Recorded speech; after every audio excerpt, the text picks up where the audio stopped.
It's time now for a look at the latest in local news. In the news, Larry Jenkins is back in court facing a 6-count indictment, 2 counts of murder in the shooting deaths of Terry and Michael Ralston, 2 counts of kidnapping, 1 count of armed robbery, and 1 count of theft by taking. He sits in court in Glenn County in a blue shirt and black pants next to several defense attorneys, attempting to get all the charges dropped. The case continues today and expected to last throughout the week. WIFO FM in court Monday for the opening arguments, and the state's case is being presented by District Attorney Keith Higgins.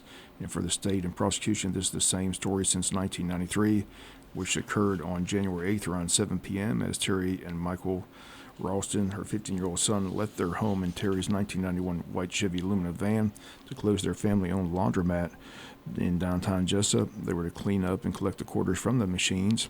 Around 10 p.m. when Terry Michael had not returned home, Terry's father went to the laundromat. When he arrived, he found the laundromat door closed, but the laundromat just half cleaned, and no sign of Michael or Terry. He contacted law enforcement, and the search for the Ralstons began. On the morning of January 9th, 1993, 2 employees of a railroad company discovered 2 bodies later identified as Terry and Michael Ralston. They were found shot to death in a shallow ditch in a short distance from the railroad tracks. Later that same day, the van is spotted driving around the city of Jesup. When police attempt to stop the van, 4 men jump out, including Larry Jenkins, who is seen tossing something into some bushes. When he's later arrested, police find the learner's permit of Michael Ralston in Larry Jenkins' pocket. District Attorney Keith Higgins telling the jury Monday that all this evidence will be presented in court, along with the fact that Larry Jenkins admitted to the crime. When asked how he got the van, he said he shot a woman. Police found the murder weapon, a .22 caliber pistol that Jenkins tossed into the bushes when he ran, and they also found a backpack containing quarters from the laundromat. D.A. Higgins says all this evidence again will be presented in court, and when the trial is over, he will come back and ask the jury to bring their common sense to the courtroom and find Larry Jenkins guilty on all 6 counts. Defense attorney Jonathan Lockwood, in his opening statement to the jury, told the jury that after the evidence is presented, he will come back and ask that Jenkins be acquitted of all charges. Lockwood told the jury that over 30 years, stories of many involved in the case have changed dramatically. Lockwood says there were 4 young men in that van, not just Larry Jenkins. Other 3 men, David Wilkerson, Bernice Durden, and Jerome Campbell. Lockwood says the stories changed 7 years after the shootings and then changed again later down the road. He told the jury that at one time the main suspect was a person named Michael Woods, who's now deceased. Defense attorney Lockwood says even witness Annie Ruth Mathis' testimony has changed. She's the woman who approached officers with the gun that her children had found that was thrown near the bushes near her home. That gun later was determined to be the murder weapon. D.A. Higgins telling the jury on Monday that 5 bullets removed from the victim's body matched the gun discovered and turned over to police. Mathis told police she saw Jenkins, who she knew since he was a baby, and she says she saw Jenkins throw something out of his hand while running from the van. Mathis testified that she turned the weapon over to police. Again, Lockwood says her story has changed over the years. On Monday, only 1 witness was called to the witness stand. That was Debbie Pye. She says she and Terry Ralston were very good friends, attended Anderson Drive Baptist Church together. The DA had her testify and presented photos of Terry and Michael Ralston and a picture of Terry Ralston's van to the jury and had Debbie Pye identify them for the jury. Then he also presented autopsy pictures of both Terry and Michael Ralston over objections by the defense attorney Jonathan Lockwood, but Judge Scarlett overruled the objection. Family was warned not to show any emotion. If they could not handle seeing the photos, they should leave the courtroom. State has submitted statements from witnesses who testified in one of the 2 earlier trials but are no longer alive. Judge Stephen Scarlett has the duty last night of looking over those statements and has to decide what can and cannot be presented, as the defense has asked that the statements be redacted from the record. Judge Scarlett again has the final say on what can and cannot be presented to the jury this week. Family members of both sides in the courtroom. This is the 3rd trial in this case. The first 2 ended in convictions, one back in 1995, 2 years after the murder when Jenkins was sentenced to death, but the courts overruled death sentences for teenagers, and Jenkins was tried a second time in 2014, also conviction. After day 1, WIFO FM was able to talk with Josh Ralston, who was only 9 years old at the time of the 1993 murders. Here's that conversation outside the courtroom. Well, you're here in the courtroom today. Heard it's pretty much the same story that the prosecution's saying. Pretty much, yes. Nothing's changed, but you heard the defense's argument. They're just throwing up names. Yeah. Have you heard it? And sure. Just trying to create confusion and something to maybe grasping at straws, trying to.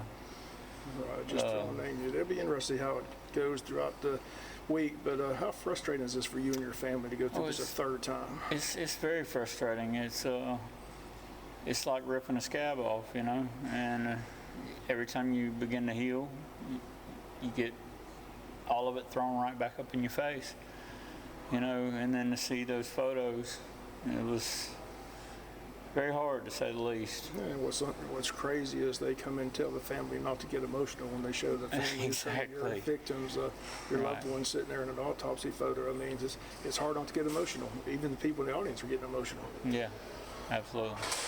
So when How devastating was it to hear the news that you're wrote? it was earth-shattering for me, you know.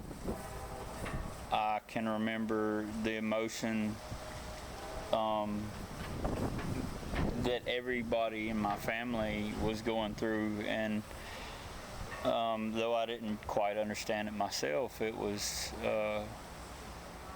just devastating. So Again, it's hard.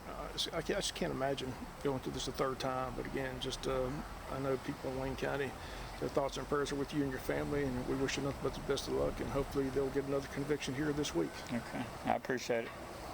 And once again, those comments to Ralston family member Josh Ralston. Again, he was just 9 years old at the time of these murders, which occurred back in 1993, murders of his mother and brother. Again, the case resumes today. WIFO will be back at the courtroom. Have another report for you here tomorrow on our local newscast. We'll be back with more news after this word from our sponsor, the commercial messages, so please stay tuned. Other news, Georgia General Assembly ended Friday in Atlanta. Governor Kemp has many high-profile bills on his desk. He has 40 days to sign the bills into law or veto them. Governor notched perhaps the most successful session of his 2 terms so far as the legislature pushed through his agenda to lower income taxes, also helped Georgians hit hard by Hurricane Helene, and reshape the state's civil courts to curb crippling lawsuits. Kemp tasked the House and Senate leaders with passing a $2 billion income tax relief package and substantial emergency aid for hurricane-ravaged farmers, other industries they delivered. Legislators approved a 4% reduction to the state income tax and a $250 rebate for each taxpayer. They did so also packing $867 million into the state's annual budget for struggling South Georgia communities to keep recovering from the storm. Governor's biggest win came in a landmark overhaul of Georgia's lawsuit system called tort reform. Kemp was even able to sway 3 Democrats to vote in favor of his measure, which broke a stalemate on the House floor. Kemp on the final day of the session said, quote, "I know you all know that fight was hard and the debate's fierce, but it's my belief that at the end of the session we have a common sense piece of legislation that will keep our state moving in the right direction," end quote. Some of the bills on the governor's desk prohibit transgender athletes from playing in girls' sports. Also a bill to ban cell phones and smart devices during school hours for students in kindergarten through 8th grade, expand child care credits for Georgia parents, and toughen punishments for fentanyl traffickers. Once again, a reminder, the Chamber of Commerce is hosting its annual post-legislative luncheon. That takes place at Coastal Pines Technical College on April 22nd, the time from 11 to 1. Tickets available by calling the Chamber of Commerce this week. The number is 912-427-2028. Guest speakers that day will be State Senator Blake Tillery and State Representative Stephen Meeks and Buddy DeLoach. Again, for tickets, call the Chamber, 912-427-2028. Community-wide blood drive set for Monday, April 21st from 12 to 6 p.m. It's going to take place at the Calvary Baptist Church Gymnasium at 415 East Cherry Street, sponsored by the Jesup Shriners Ladies Auxiliary. And they ask you to please visit redcrossblood.org. Enter Jesup to schedule an appointment. Walk-ins will be welcome. Once again, the date, Monday, April 21st from 12 to 6 p.m. We'll be back with some final news notes after this word from our sponsor, the commercial messages, so please stay tuned. Final notes in the news, Wayne County High School band set to head to New York in a couple of weeks to perform at Carnegie Hall. The band wants to thank all who donated money for the trip, as the trip is paid for, and the band would like to show its appreciation. They're putting on a local performance Monday, April 14th at the high school auditorium. This is a free event. Everyone's invited. Again, they would love the community to come out and enjoy the performance. Again, they head to New York on April the 17th. Again, the Monday night performance is April 14th, again at 6 p.m. at the high school auditorium. Again, everyone's invited. It's a free event. Wayne County Board of Tourism Spring Fair is open up until April the 12th, and they've seen good crowds. To remind everyone that admission's $15. That includes all the rides. Some rides might be limited by height. The time, Monday through Thursday, 6 to 10, Friday and Saturday, 6 to 11. If you need more information, go to the Tourism Board's website, waynetourism.com, or call the Tourism Board office at 912-427-3233. Also, the tourism board getting ready for this Saturday's River Run. It's a free event, but each participant must sign a participation waiver. 2 different paddles, one an 11-mile paddle, which begins at Gleason Copeland Landing, other a 16-mile paddle, which begins at JC Landing. Once again, if you need more information, call the tourism board office at 912-427-3233. Wayne County Historical Society meets this Thursday at Captain Joe's Seafood Restaurant. Program for the evening will be the Wayne Line Story, presented by Society member Mary Lou Drury. Meeting begins at 7. A Dutch treat meal precedes the meeting at 5:45. Guests are welcome to join, and members are encouraged to attend. Special invitation goes to Wayne Line employees and their families, and to Kiwanis Club members who may share their memories with the Wayne Line factory as well.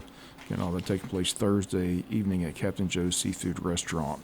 And the Shine the Light seminar is scheduled for April 15th at the high school commons area. It's a seminar on human trafficking and will feature Rhett Burford from the Jesup Police Department and others who are involved in educating the community about this subject. Survivor Christy Lee, who resides in Long County and has written a book on the subject entitled I Am Her, will be at the seminar. The event will take place at the high school commons area. Again, the date, April 15th from 6:30 to 8:30.